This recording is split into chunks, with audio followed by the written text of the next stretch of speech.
So I'm Vicky Ward. I'm an investigative reporter for Vanity Fair and a contributor to CNBC.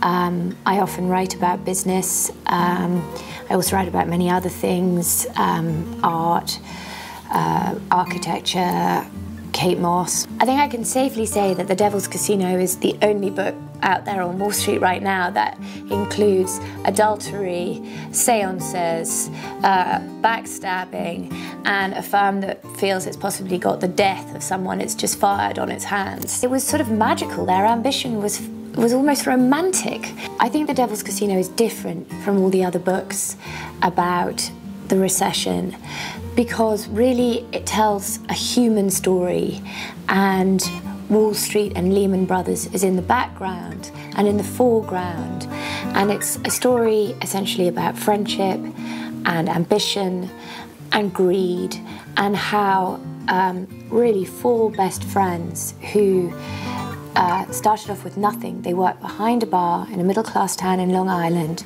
They all drove in to work together each day. They had big dreams, big ideas, but they were good. They were good men.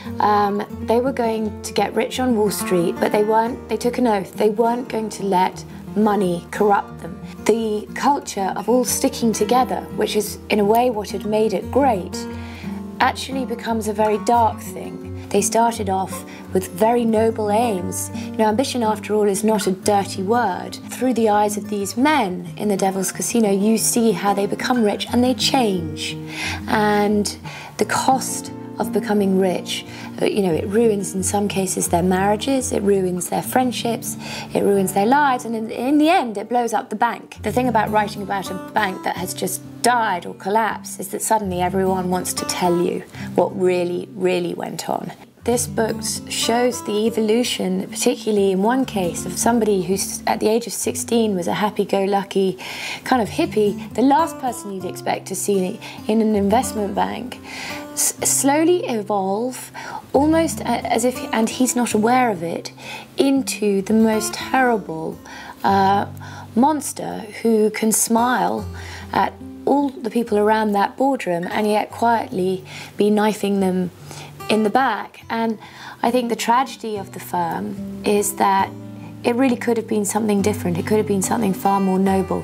Lehman became a place where backstabbing was really just a way of life, and as one very senior executive put it to me, it was just a culture of lies. It was, what lie are we going to tell the people who work here today, and what lie are we going to tell the press?